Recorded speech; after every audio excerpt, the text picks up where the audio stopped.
Hello, and welcome to the Small Planet Heroes podcast. I am one of your hosts, Kai Chan. I'm a professor and Canada Research Chair at the Institute for Resources, Environment and Sustainability at the University of British Columbia. And I'm founder and lead of Cosphere, a community of small planet heroes, which produces this podcast. And I'm joined here with Dr. Nancy Kang, who's from the University of Manitoba. Nancy, do you want to introduce yourself again for folks? Hey, my name is Nancy Kang. I am Canada Research Chair in Transnational Feminisms and Gender-Based Violence at the University of Manitoba. Today we have the pleasure to talk to Dr. Ingrid Waldron at McMaster University. She's the Professor and Hope Chair in Peace and Health in the Global Peace and Justice Program in the Faculty of Humanities. We're talking to her in part about her work with the Enrich Project, which stands for the Environmental Noxiousness, Race Inequalities, and Community Health Project, which she's been leading since 2012. And we should also note that Dr. Waldron, or Ingrid's profile as a scholar and activist, really epitomizes community involvement. She is also one of the producers of the acclaimed documentary, There's Something in the Water, Environmental Racism in Indigenous and Black Communities, which was originally a book published in 2018. So the documentary really illuminated for a greater audience the extent to which environmental racism affects communities in Nova Scotia, as well as in other areas of Canada and beyond. So we're really pleased to welcome Dr. Waldron to Cosphere and look forward to speaking with her about her work.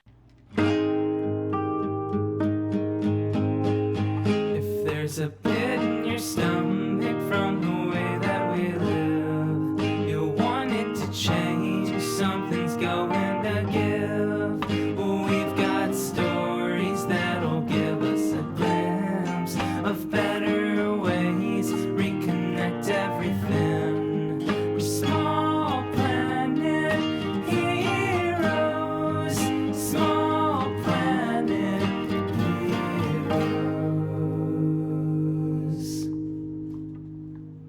Wonderful. Hello, Dr. Waldron. Ingrid, Hey there. how are you? Yeah, how you doing? Very good. Great. We want to talk first about how you got into this. I mean, the first thing to say is that you are clearly a scholar with a purpose, which really resonates with us. You know, it's something very central to Cosphere that we don't just do our academic research just for its own sake, that we have some broader purpose in the world that we're seeking to achieve with that. And that seems really obvious in terms of your work. I mean, I'm just guessing, correct me if I'm wrong, but can you tell us a little bit about that journey of yours? Like, which came first? Was it the scholarship or the purpose? And how did the two evolve together? I think it was the purpose. I remember when I was around 14 years of age, my mother would be cooking in the kitchen, and I would go to her and I would say to her, "Mom, why are we all here? Why are we here? What's my purpose?" Since that age, I've been looking for my purpose and questioning what we're all doing here. And I remember saying to my mother, whenever I get a job, I don't want it to be a job that's part of the rat race, and that's a 9 to 5, and that it had to have meaning. And it did take me a long time to decide that I wanted to be a professor, because every job I tried, I was bored. After 3 months, I would get bored. And my mother always wanted to know what to do with me. So it seems like, and then I'm one of those people, I used to be one of those people who would go into a bookstore and go to the section on psychology and purpose and spirituality. And I was always attracted to that section. So I think I've been on this journey for a long time to kind of figure out, why am I here? Why are all of us here? What are we doing here? What's our purpose? And I think even more recently, I feel like if I don't have a purpose, or if I'm not making some kind of special, significant impact, then why was I here in the first place? So there's a part of me that thinks that a higher power has put us here, I guess, to use whatever talents we each have to do something for the greater good. Took me a long time to figure what that is. I mean, some of the things that have happened to me through the projects I'm leading, even when I didn't chase these projects or pursue them, which is the story of environmental racism. I wrote about that in my book, that I didn't know anything about it, didn't pursue it. I feel it's kind of, what's the word? Serendipitous. That's super interesting. I had the same kinds of struggles about purpose myself as a kid, and actually many of them also developed with my mother and also in the kitchen. So really, really similar, I think, in those respects. And just like you, really did not know what that purpose was going to manifest in, and it was not my first choice to do that through academics. So for you, did you get steered into your research like before you decided on environmental justice, or was it like environmental justice and then, a research track might be a good way to pursue making change there? I never know I was going to do environmental justice from my undergraduate degree, my master's degree, my PhD, my postdoc. My undergrad was psychology. I wanted to be a psychologist or a psychiatrist. My master's degree was intercultural education because I had an interest in race and ethnicity. And my PhD was sociology and equity studies in education. So at that time, it was really I was interested in race. And then during my PhD, I decided to look at the impacts of racism on Black women's mental health. I had a keen, and still do, interest in mental health, mental illness, how discrimination impacts the mental health of Black communities and other racialized communities. There was no telling at that time that I would go into environmental racism. Never heard the term, was never interested in anything having to do with the environment. I don't think I really encountered anybody doing it. I think there was a professor, an Indigenous professor, in the sociology department when I was doing my PhD, who was maybe teaching some courses on it, but didn't get it, didn't understand it, wasn't interested. So yeah, I thought I would go. I thought my biggest research area would be mental illness. It is probably my secondary one. So it was partly because you came to see that the environment actually had quite a bit to do with mental health. Is that?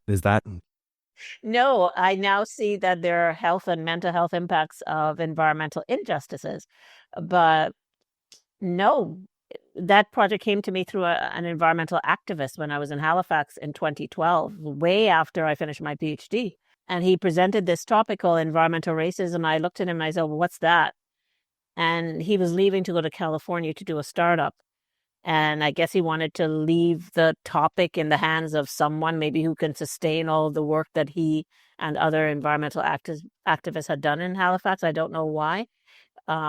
But when he came to me and he said, it would be great if you could do a project on environmental racism, I was hesitant. I had no interest in the area. I also felt that that's the work of an environmental scientist. I'm a sociologist of race and ethnicity. I have no background in environmental studies, environmental science. I didn't understand why he was coming to me. Later, when I hesitantly decided I would do it, I realized that there was a health impact. And as I continued to study the topic a little bit more, do my own research, I said, well, it's an opportunity for me to engage with Black communities and Mi'kmaq communities in Nova Scotia. And I liked that because I wanted to do community engaged work with Black communities and Indigenous communities. So it was like, tick. I love that part of it. And I love the part of it that will allow me to focus on health, because it's clear to me that if people don't want these dumps in their backyard, it's probably because they're worried about cancer. That's what I jumped to. No one had told me that, but I assumed. But I said, this environmental piece of it all, like, I can't do this. It's really for an environmental scientist. I don't know anything. I'm probably going to end up being really embarrassed because I don't have any knowledge about this. I was lacking in confidence, but for a reason. When you don't have any background in environmental science, you feel like you have a lot to learn, and I didn't feel I had enough time to learn it.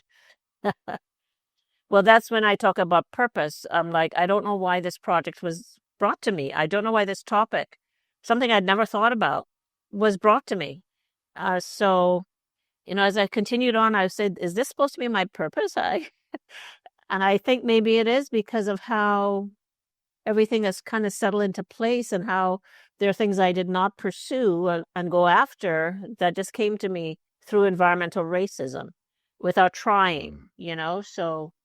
Yeah, that's fascinating, because it doesn't link necessarily with the way that you understood your academic expertise, but it linked with your purpose in terms of your concerns about social justice. Social justice is is an integral part, of course, of environmental racism, because I started to understand that the communities that were most impacted were Black and Indigenous communities across Canada, and then similar in the United States, but United States also Hispanic communities. So I realized there was a kind of racial element to it, which I didn't understand when the project was brought to me by the environmental activists. That's why I wasn't really that interested. And then when I did some readings, I said, oh, it's disproportionately impacting Black and Indigenous communities, and that's where my expertise lies. And I said to myself, although I'm not an environmental scientist, as a sociologist, and we study race and ethnicity, that's what we do well, I said, maybe I can bring something else to this. I will never be able to tell anybody about pollution and contamination and specific pollutants in the water. That's just not what I can do. But there's a lot of people doing that already. So maybe I can put my own spin on it, a sociological spin. I don't know what that's going to look like. But that's when I gained confidence, realizing that I don't have to do what other people are doing. No, absolutely. You're complementing the scientists in a really wonderful way, bringing your interdisciplinary social research and mindset.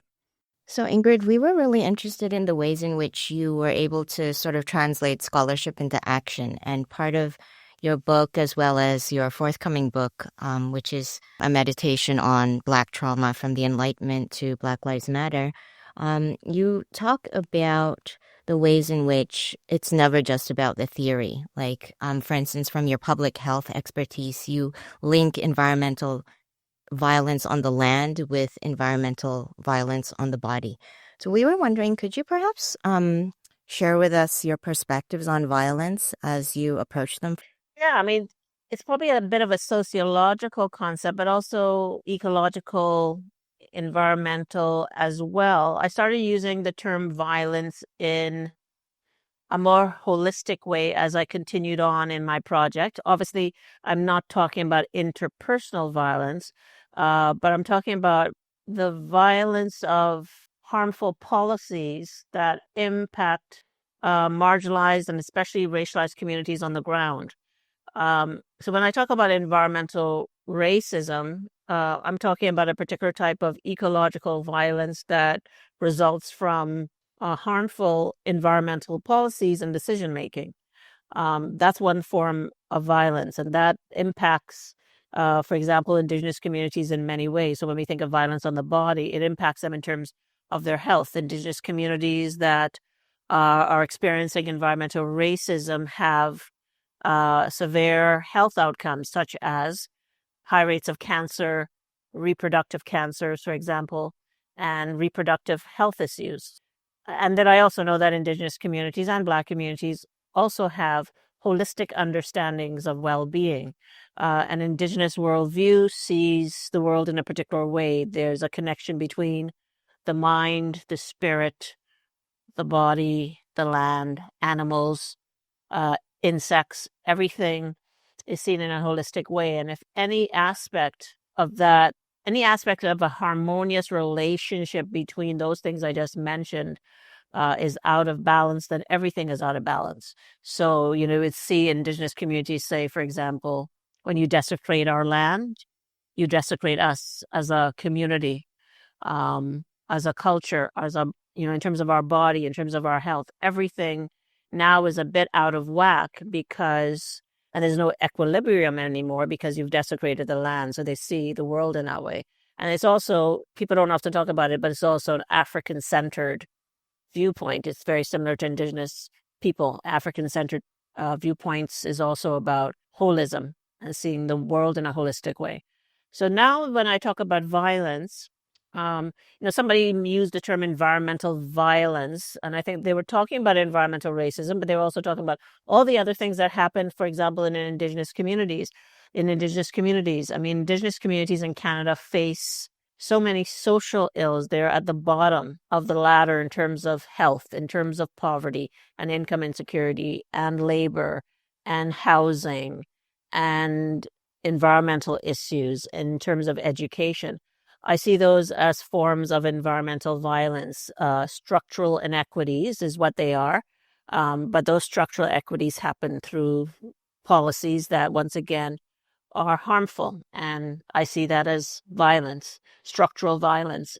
So in the movie, you actually you didn't use that term, and I want to return to that a little later. But what you did do that I thought was so valuable was that you revealed these additional dimensions of injustice that are not commonly thought of, or at least were not commonly thought of until a few years ago. So from my understanding, being adjacent to environmental justice scholarship, most of the conversation up until around the time of your book was about distributional injustice. Basically, the fact that communities were more likely to have sites of landfills and oil refineries and polluting factories and the rest of it situated near them if they were marginalized communities, if they were communities of color, if they were low-income communities, etc. Right? And that distributional injustice was understood as being the primary problem.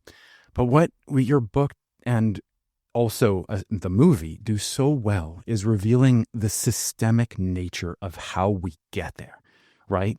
Which shows that this is not just a simple policy problem. This is not something that we can fix just by making sure that, the next couple of landfills get sited somewhere else, right? It's not that simple. And what it reveals in you pointing to the procedural injustice is that there are baked in ways that we got to that distribution. Can you say a little bit more about that? Yeah, I mean, there's a distinction between distributional justice or spatial injustice, which is where we see the spatial patterning of industry in primarily Indigenous communities across Canada. And then there's, as you said, procedural injustices. That's the decision making and the policies that result in the outcomes that we see. Let's give a couple of examples of that from your work, for example. So one of the ones that I loved and really hated with the third story in There's Something in the Water with the water keepers. I think that's what they call them. Grassroots grandmothers. They were, Alton Gas put them into a box, basically, right? There was a section, a gated off section that was there, the only place that they were supposedly legally allowed to protest, right? As one.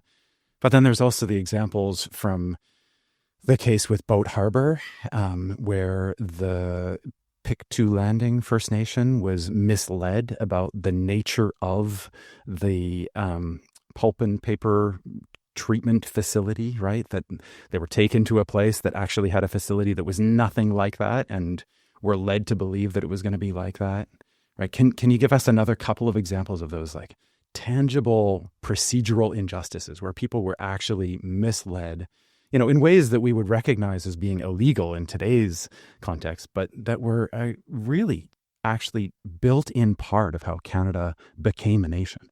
Well, I'm not sure if this is misled, but when you think of the case of Shelburne, in South Shelburne, Nova Scotia, the African Nova Scotian community, and Louise Delisle was in the film talking about her community.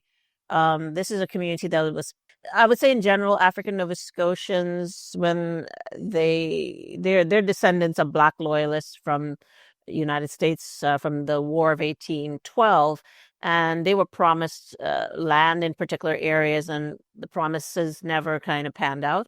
And so they were steered mostly into rural areas with rocky land that were not good for agriculture. So, Shelburne would be a similar community, but they were placed in an area where after they came to Nova Scotia, a landfill or a dump, I should say, a dump was placed in their community. And of course, the community doesn't necessarily know the dangers of this, but the fact that the south end of Shelburne, the Black community, was selected and not the north end, which is primarily white, is telling you something. And that's what environmental racism is, the fact that you would select Black communities and Indigenous communities, and that there's a pattern in doing that in Canada. That's environmental racism, regardless of whether or not there are health effects. And the health effects were actually exacerbated by the fact that the Black community wasn't on municipal water, right? Yeah, that's another part of I call it environmental violence, that is maybe not to do necessarily with environmental racism, but it's about public infrastructure, a built environment or planning policies that still disadvantage Black communities. So the Black community in Shelburne is on well water, which tends to be more contaminated. And they've always been on well water, and the white community is on clean municipal water, Yeah. right? And so if the So Black community had been on municipal water, then they actually likely wouldn't have suffered from many of those health effects that they likely encountered as a result of the dump, right? So it's like that's right. it's one process of inequality layered on another one that produces these Yes, harms. that's right. Well, we might think, for instance, Ingrid talks about Africville in her book. Africville was the community in the Bedford Basin area. And when you were speaking, Ingrid, as well as Kai, I thought of an African Canadian writer, Frederick Ward. He wrote a poem about the expropriation and essentially the razing of Africville in the 1960s. And the final line of one poem that's called Dialogue, Mama, is, "They moved me in garbage trucks." And the reason that I bring that up is because the city of Halifax did not, well, they asked for moving trucks to move these communities, but the moving companies were unwilling to do so. So they mobilized a whole bunch of garbage trucks to relocate these possessions. And if we look at films, for instance, like Remember Africville, which is available online for streaming, this wasn't a slum. It was a community of proud individuals who were self-sufficient. They were not on welfare. They were rooted there for over a century. So I think your book really underscores the need for awareness, not only of Black history, but the imperative for respect of peoples. Yeah, I was shocked when I was on Google and I saw photos of a child on a dump truck. So when you just said that, most people don't mention that, but it is the case that they so wanted the community out of there that dump trucks were used. And there is a photo I saw. I don't think it was a drawing. It was an actual photo of a young child. And this was, I would never say a flourishing community in terms of economics, but it was a tight-knit community that was doing well, and people had their own businesses. And they pay taxes too. Yeah. And yet didn't receive the sanitation services. So it's an example. And then in the wake of industrial development in Africville, there were left a number of environmental hazards. So that's why I always say that Africville represents a case of environmental racism and gentrification, because in the wake of the industrial kind of development that they were doing in Africville, several environmental hazards were left, like 3 systems of railway tracks, a cotton factory. There's a list of things that were left that were environmentally hazardous in that community. So it's, we could call it urban revitalization. All these nice terms are urban revitalization or gentrification, but it was expulsion, right, of a community that they needed to get out there. And that the community went to other places. They went to Montreal. They went to other parts of Halifax, like the north end of Halifax, but in a very low income area such as Uniacke Square, which is a social housing area, is not looked upon in a very good light. Uniacke Square is a stigmatized area. People look at it, it's a stereotype, of course, but they look at it as a place with guns and Black people with guns and drugs. And so they were forced into other areas of Halifax and Canada. One of the dimensions of injustice that I'm specifically interested in is one of recognitional injustice. And so in current dominant structures, politics and social structures here in Canada and in the US. But what your movie does, There's Something in the Water, what it does so well is it reveals, like I said, the procedural injustices at the heart of the problem, but also these recognitional injustices. You mentioned in the beginning how both Indigenous communities and many Black communities also have this more holistic way of understanding well-being. And those ways are not sufficiently treated, are not attended to through law or policy, right? So, for example, there are quotes in the beginning of the movie about in the Boat Harbor case where the Pictou Landing First Nation is talking about, I think they called it ASEC. That's the actual Indigenous right. name for Pictou Landing First Nation. And they talk about that as a sacred body of water for them, right? That it was called the other room, as if it were a part of their home, like physically, right? And the harm that they revealed in talking about that, and I think the woman's name was Michelle, one of the extraordinary women that you interviewed, it was so palpable that it wasn't just the denial of the resources from that place, but a physical harm that they experience as a result of the harm to this place that was their home, right? And in Western cultures, which we've inherited through colonization, we don't interpret those as harms in the way it's like, oh, if it's not a physical resource that you own, then that's not a harm. It doesn't count as a harm, right? If it's not cancer and we can't prove that the dump was the cause, then that doesn't count as a harm, right? But it shouldn't be that way. Yeah, I mean, both Pictureland First Nation was a pristine hunting and fishing ground and very spiritual to the community. And you're right. In your Western knowledge, we separate the mind and the body.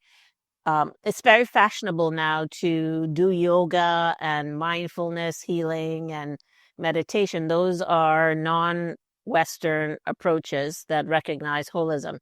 But it's fashionable for a lot of people, but other people are also starting to understand the importance of it.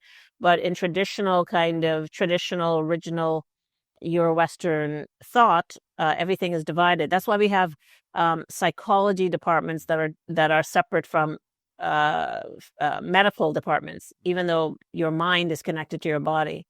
Yeah. And we know that when our mind hurts in many ways, when we're going through things that are emotionally difficult, we feel it in our body and vice versa. The way in which I've said this in the book as well, the way in which environmental assessments are done also indicate to us that there's this deep separation of mind, body, and spirit in Western culture. Because an environmental assessment is, of course, a tool that decides where a particular project, environmentally hazardous project goes. And it does not consider the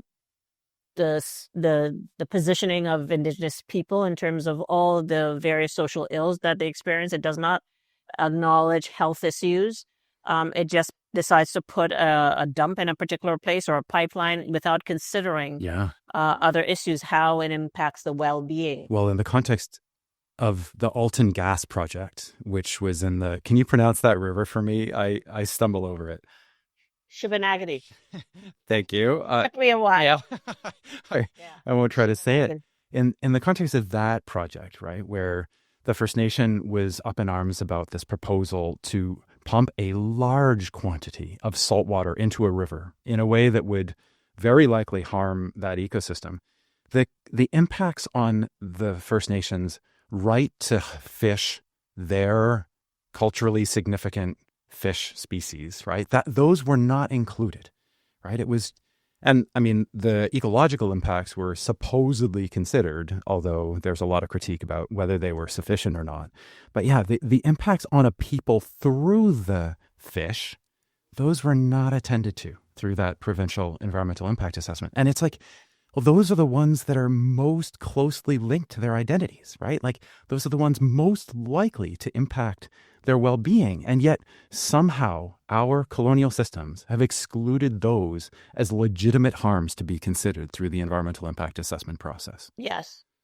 I think, the way to kind of address the lack of knowledge we have in Western society and in Western research and universities, and it's happening more and more, is that we need more knowledge information about traditional Indigenous knowledge. And, it's happening in Canada because there are courses at McMaster and other universities across Canada that are teaching students about traditional Indigenous knowledge, Indigenous epistemology.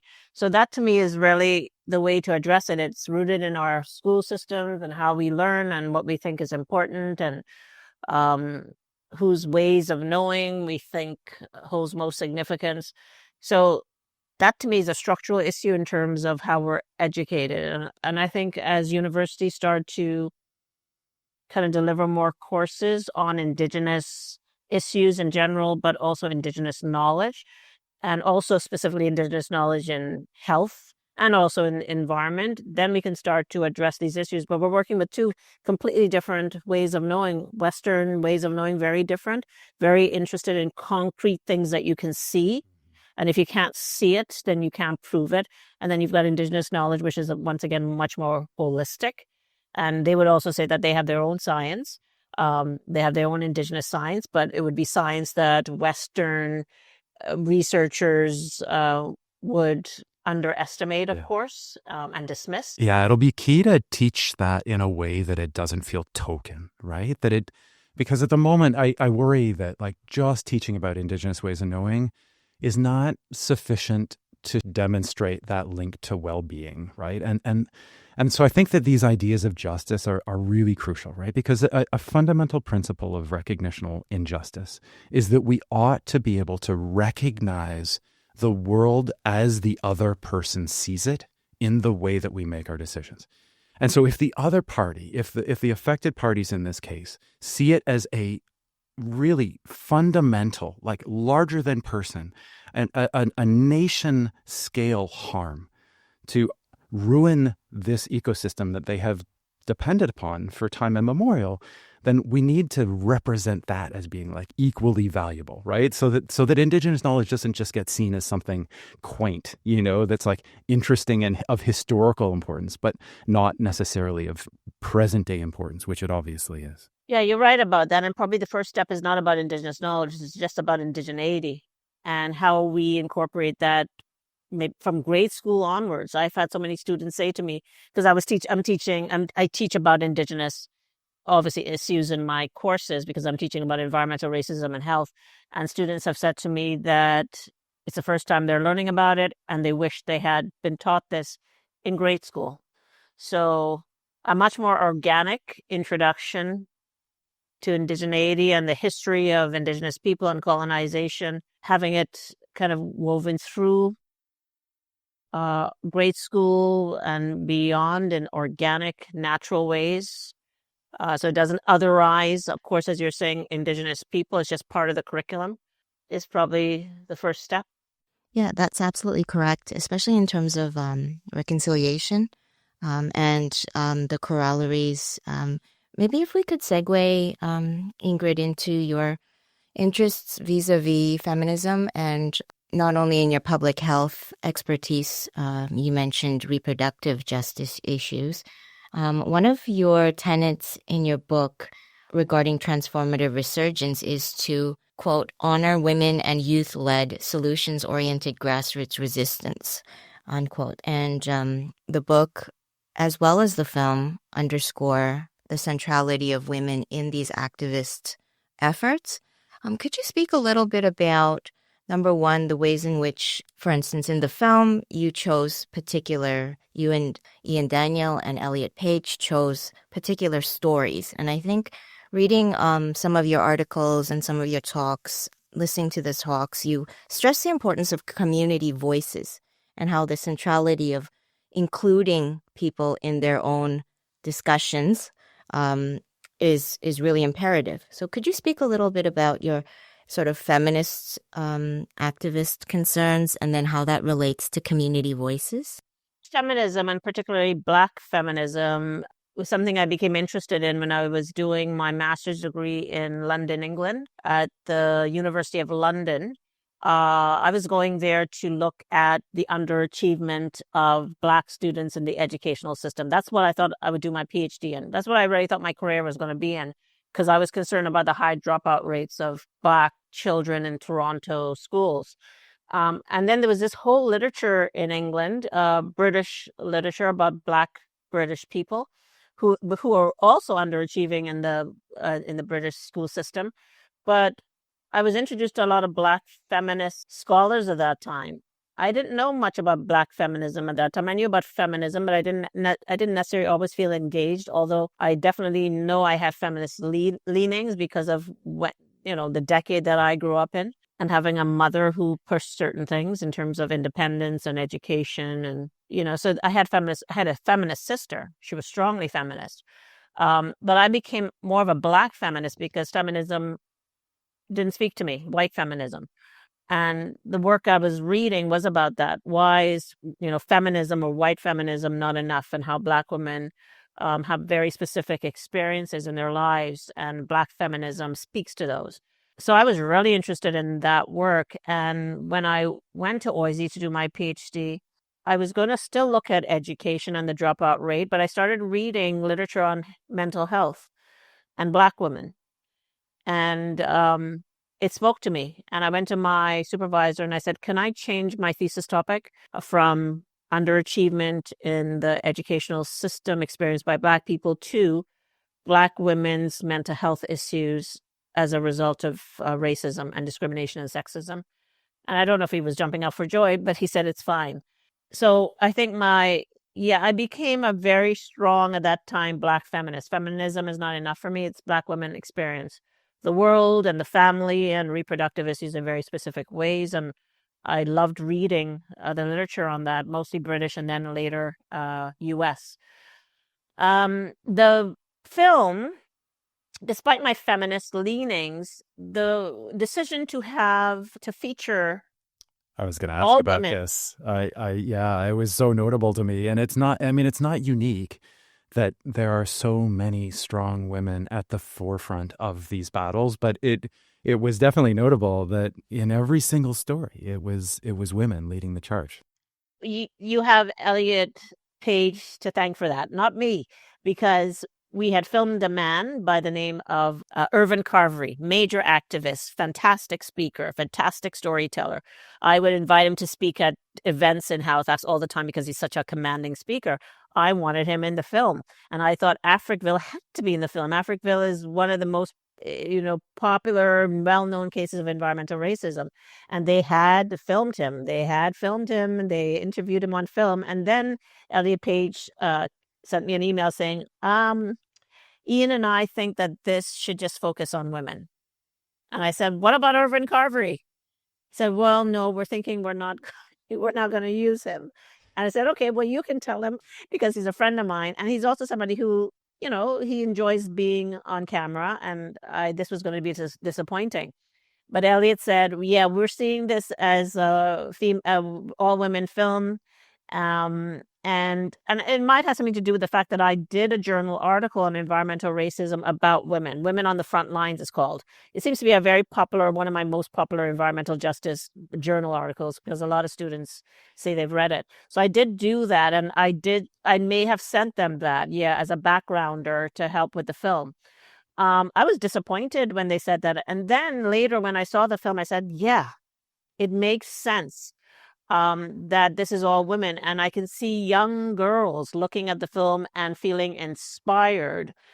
And now it's so right. Now I'm so happy they made that decision. The only reason I didn't is because I just think you can't beat Irvin Carvery as a speaker. But beyond that, I'm now so happy. The women that you had in the film were amazing. Absolutely amazing. I mean, each of them in their own ways, they are so powerful in their representation of the vulnerability and the hurt and the injustice, but without a kind of bitterness that might paralyze someone from acting. I felt it so palpably. And every time I watch it, I feel it even more strongly. Ingrid, we were wondering, for instance, you did read Jezebel Tales, and that one meditated on U.S., African-American women's representations. And you do, in view of your pedagogical sort of scholarship, you do talk about theorists like bell hooks and Patricia Hill Collins. Could you tell us, in terms of your pedagogy, like how you teach, how do theories get translated into particular practical applications, like in the classroom or when you're presenting to others? Is your pedagogical approach transgressive, to quote bell hooks, or what sorts of methods do you engage when you're teaching? Intersectionality. And I know everybody's talking about that a lot today, but way back when I was doing my PhD, that's when I was introduced to an intersectional framework. And of course, that was created by what's her name? Kimberly Crenshaw. Kimberly Crenshaw. So I teach a gender and health course, and it's very much feminist, but I prefer an intersectional approach because I want to engage with everything. I want to engage with gender identity, trans issues now that I feel a little bit more comfortable. I wasn't always doing that. And of course, trans issues are, just in popular culture, it's just more talked about now. But It wasn't when I was doing my PhD. So I want to be able to talk about trans issues. So I talk about gender identity, sexual orientation, social class, disability, age. For whatever, yeah, I'm able, surprisingly, to talk about all those things because I choose my articles very carefully and make sure that some aspects of those social identities are in the articles. And if they're not, then I'm bringing them together in the classroom. So none of them are left untouched. It's the gamut. And the topics that I choose, whether it's environmental racism, environmental racism allows me to talk about many of those things together. You can't talk about all of them at once, perhaps, and the guest lectures I bring in talk about all those things. So I guess I would say I'm a Black feminist in terms of some of the work I've done on health and mental health, but I'm an intersectional scholar. I prefer to situate myself within intersectionality. And the way it plays out, I guess, beyond the classroom is that because of that framework, I'm able to understand the need when I am developing an interview guide or organizing a workshop and developing the questionnaire for the workshop and wanting a particular framework for the workshop, the focus group, or the interview. That intersectionality is captured, even in terms of who I want to recruit. When I was doing some climate change workshops in Greater Toronto and Hamilton area this year, the recruitment was specifically for people from all those groups. I wanted to hear, for example, how they experience climate change in very different ways, maybe based on sexual orientation and gender identity, as much as possible. I don't want to overcomplicate things or slice things up too much. But if you're asking about how it plays out practically, if I'm doing a focus group, because I need to do a focus group or an interview or workshop in order to conduct research that will then get to policy, then I make sure that the people I recruit represent different social identities, certainly at once, because we all have multiple identities at once. We are gendered in particular ways and classed and raced in particular ways.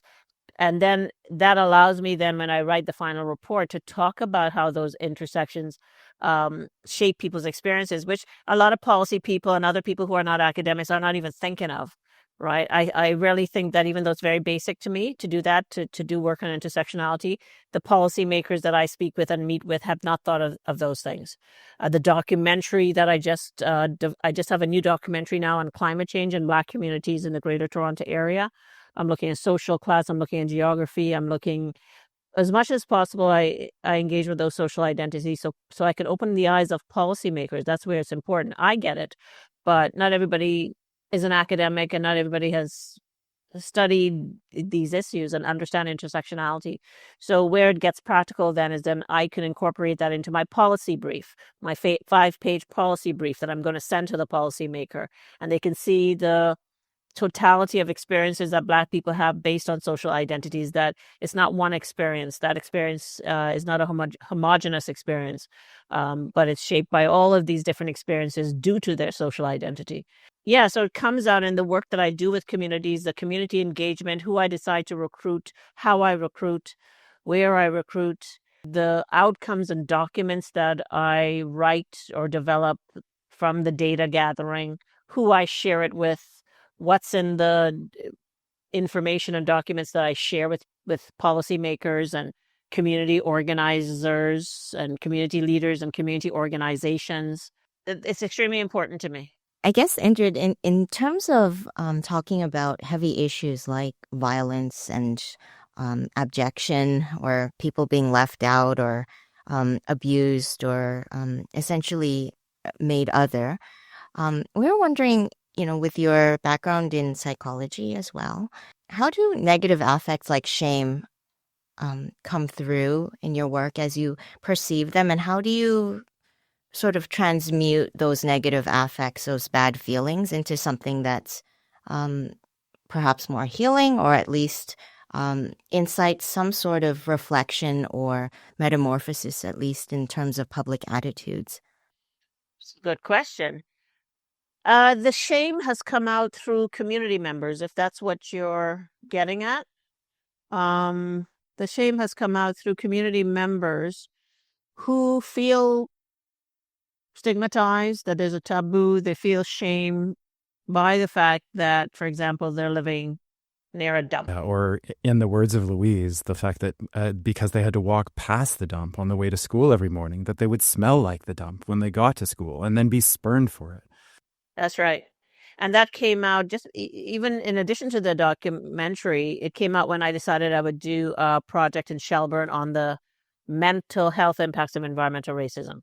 Because Louise was telling me, oh, Ingrid, there are real mental health impacts. Our Black men are all on drugs. They're addicted to substances. And I think part of the reason they are is because of that dump. Our children, our adolescents are not doing well. They're not doing well in school. And I think they're shamed because of the dump. So it's come out through community members. Louise would say, with respect to the folks in Shelburne, that, we are already stigmatized because of our race. We're seen as nothing in Shelburne, the lowest of the low.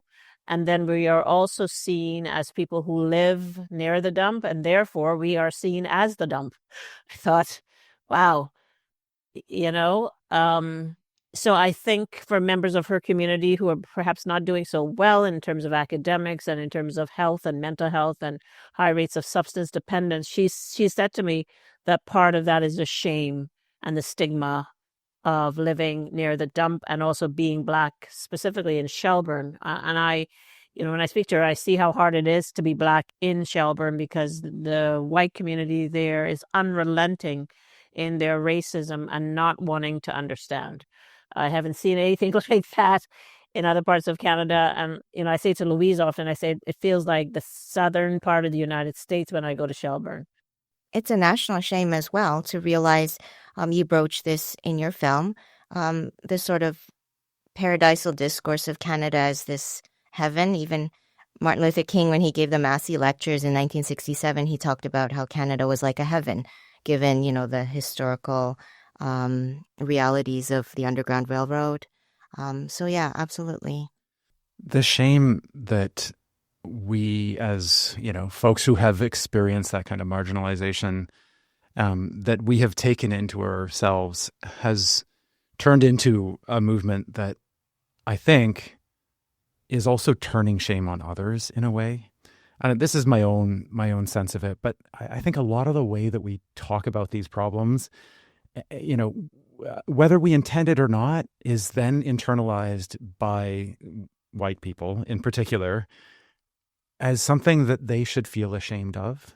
And I feel like, especially in light of recent events with the US election, I feel like there's a real backlash against that, right? That like the notion that the left is shaming those who don't see eye to eye, who can't see environmental racism, who, are proud of their white privilege in a sense, right? That is actually something that people might feel, or rather that there is reason to feel bad about that, right? And I think that there's difference in how the activist communities see this, right? Whether we are intentional about making others feel guilty or feel ashamed of themselves or their people. But I feel like, for myself, I look at the backlash and I think that is partly due to the negative effects of shame as a tool for justice, of using shame in dialogue in a way that the oppressors will feel ashamed. And I can't help but think, when we're thinking about system change, I can't help but think that we got it a little bit wrong. I feel like we went a little too far in a sense. Now, maybe not too far, just like with a flavor of that was maybe either not intended or not constructive. Are you saying that you think a lot of activists are using shame as a tool against white people to address structural issues? Yeah, and I don't think it's just about racism, and this is not just activists. I mean, honestly, this is like children right? When they are coming home and having conversations with their parents. I personally don't think it's an accident that so many of these like right-wing backlashes are coming about as a result of gender policies and the kind of policing of speech that children bring home to their parents, right? About pronouns, for example, right? That are imparting a shame on older generations who have trouble recognizing that pronouns don't necessarily align with how a person looks, like that's actually hard for folks who are like, I don't know, 40 something and older, right?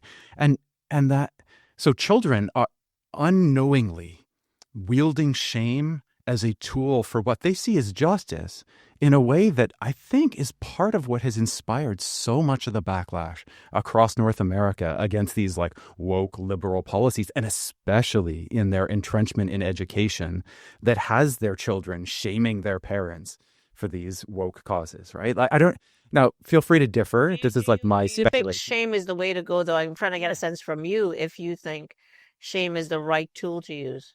My Because I feeling, don't. no, my feeling is that it isn't. My feeling is that it's Right, not. just like guilt. When white people talk about white guilt, Yeah. that's, I'm not interested in that, and I'm not really. They should feel ashamed, of course, but that's not going to get us anywhere, right?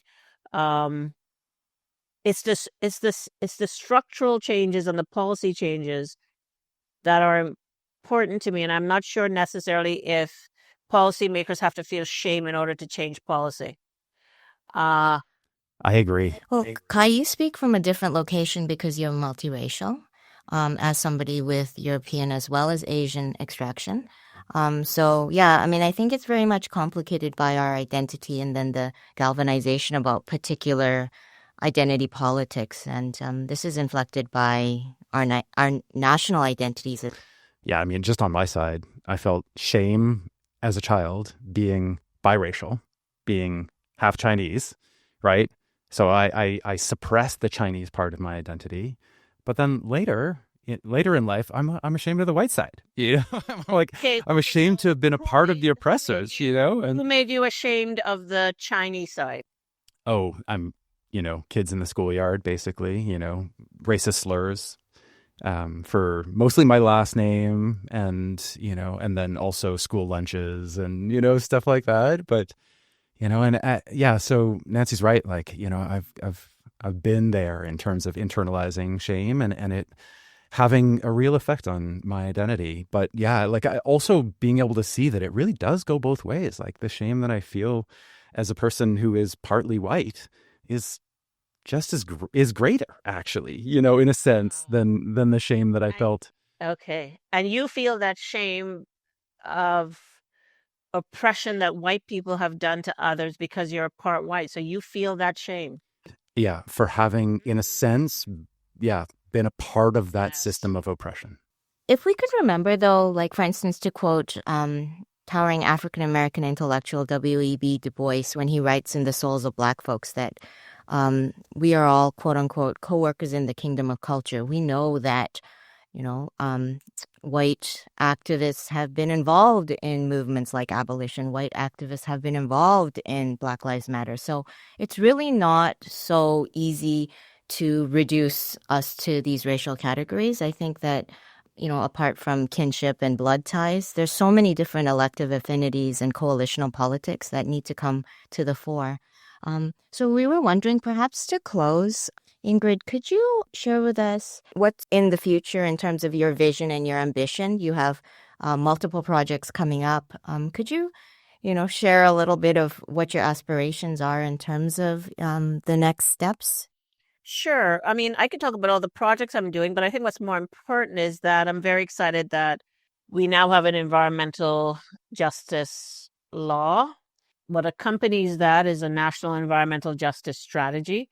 I'm not leading it. The Federal Department of Environment and Climate Change is leading it, but I would love to be involved in some way in the future because I see this kind of as my baby, right? I co-developed with Lenore Zan the environmental racism bill in Nova Scotia back in 2015, and we were the ones who co-developed the Bill C-226, the National Federal Environmental Racism Justice bill that is now law. So I see this as kind of the work that I started. So I'd like to, in some way, support the new national environmental justice strategy that's mentioned in the bill.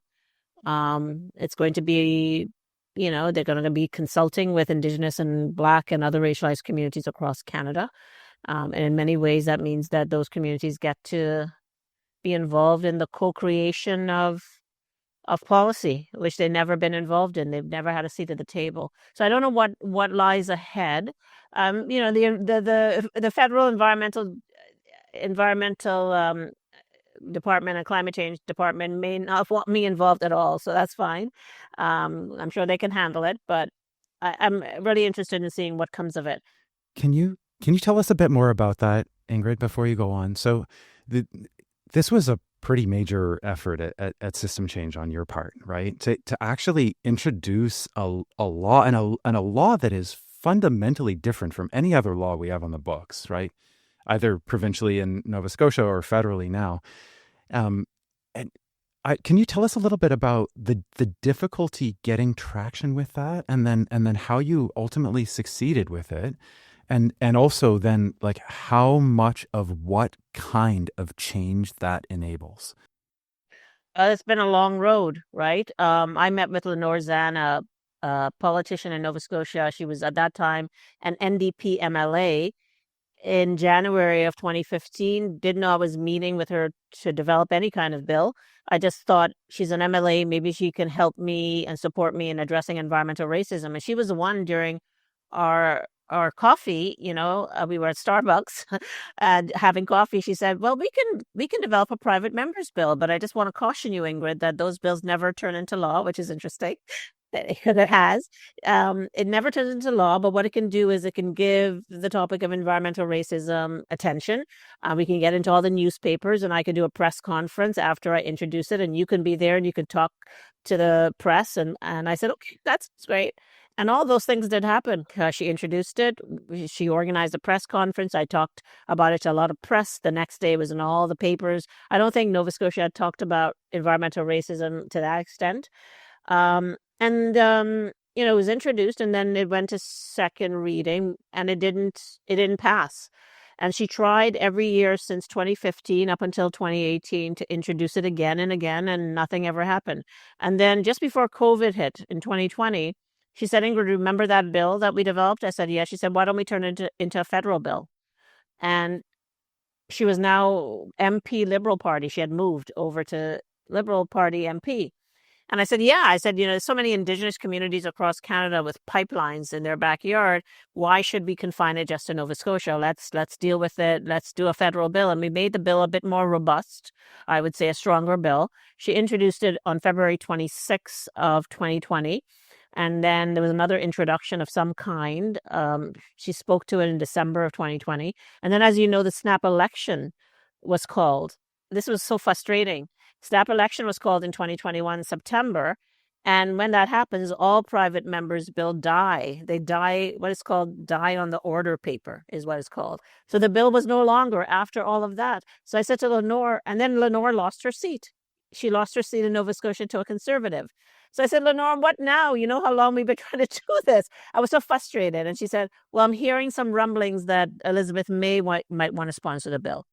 So we got onto a Zoom call with Elizabeth May, and Elizabeth May said, I've got another bill I want to sponsor. So it's either your bill, Ingrid, or it's this other bill.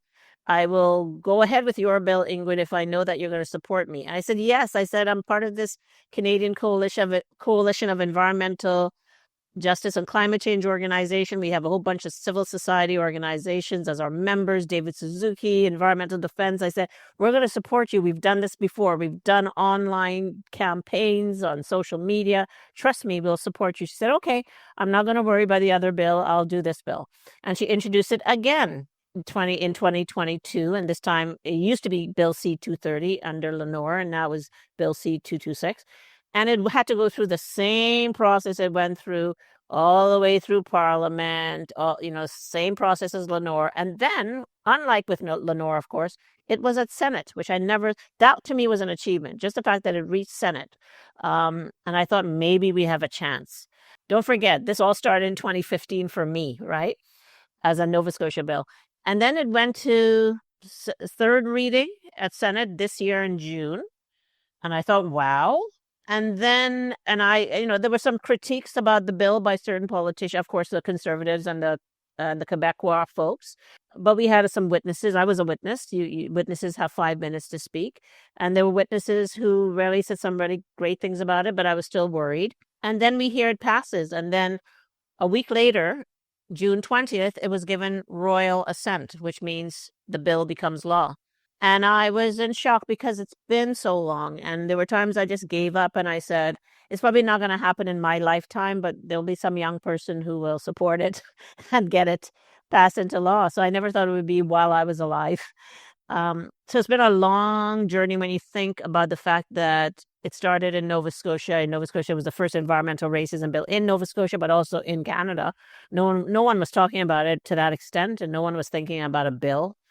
So for me and Lenore, it's a long journey, longer than most, because of when we started all of this. We have a conversation lined up with Dr. David Boyd, who was UN Special Rapporteur on Human Rights and the Environment.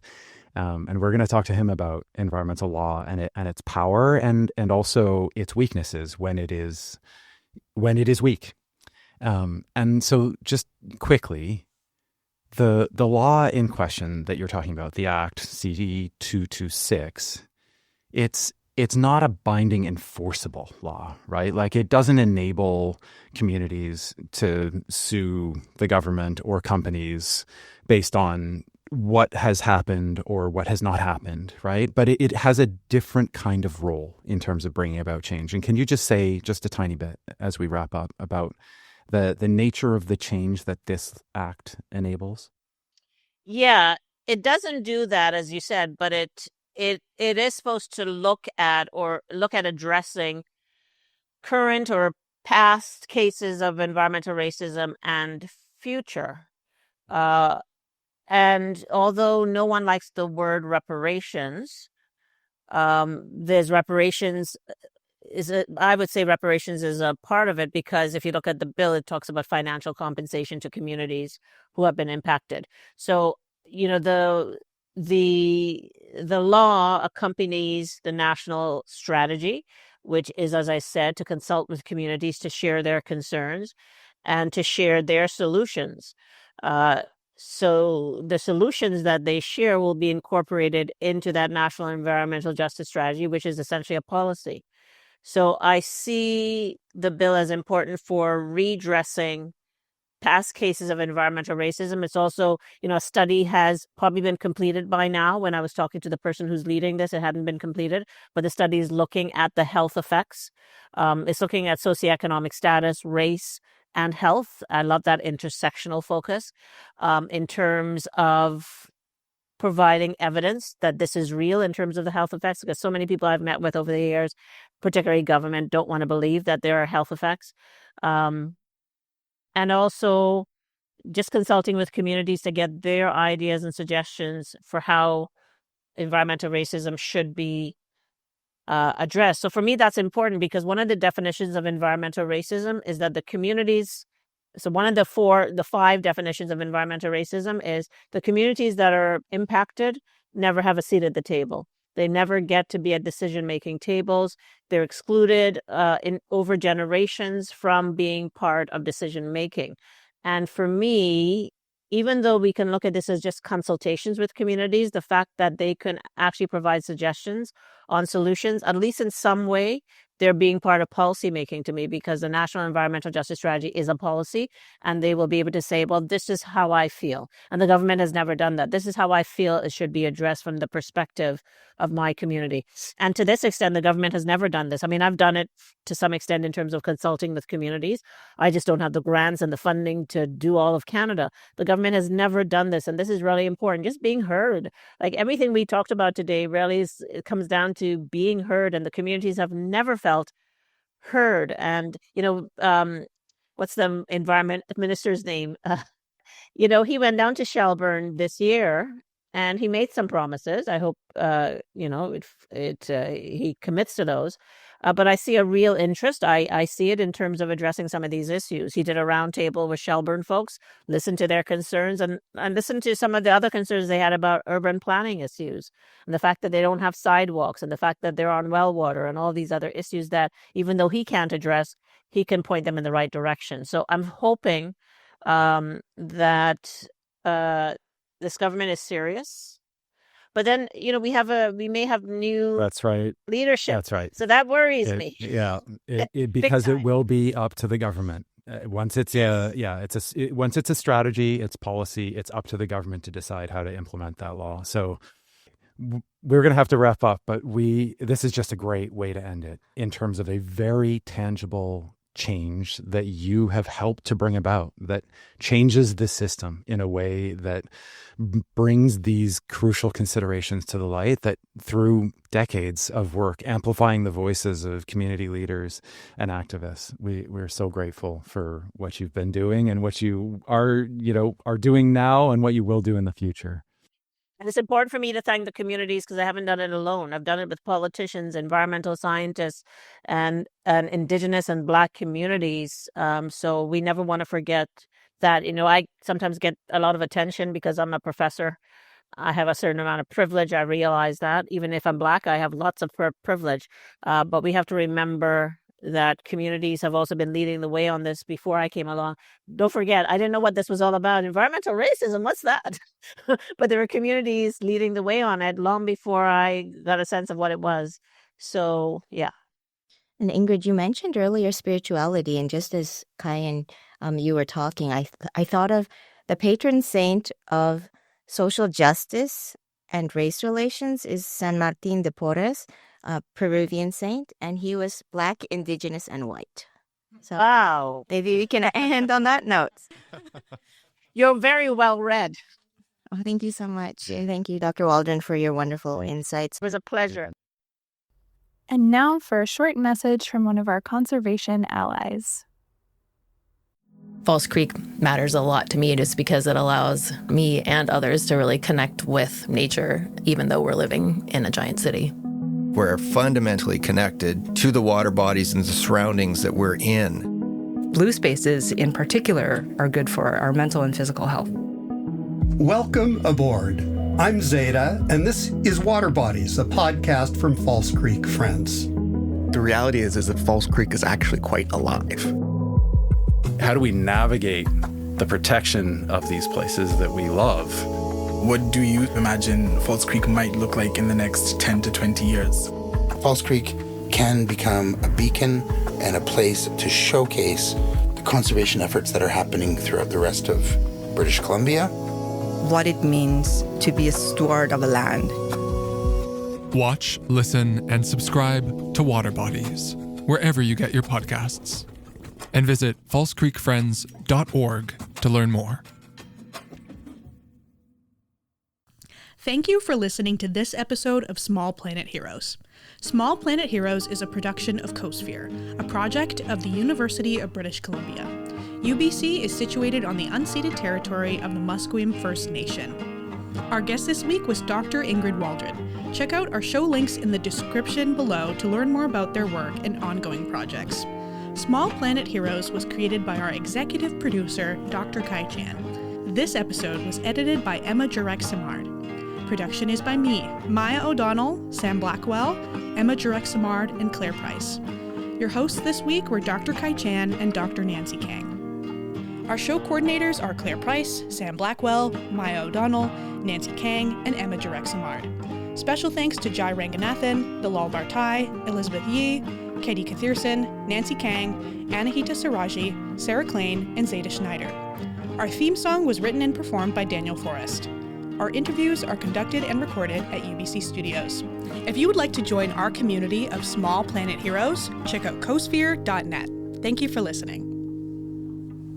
If you would like to support us, subscribe to our podcast channel, rate the show, and follow us on Instagram at Small Planet Heroes. If you enjoyed this episode, feel free to share it and spread the word. Thank you for listening.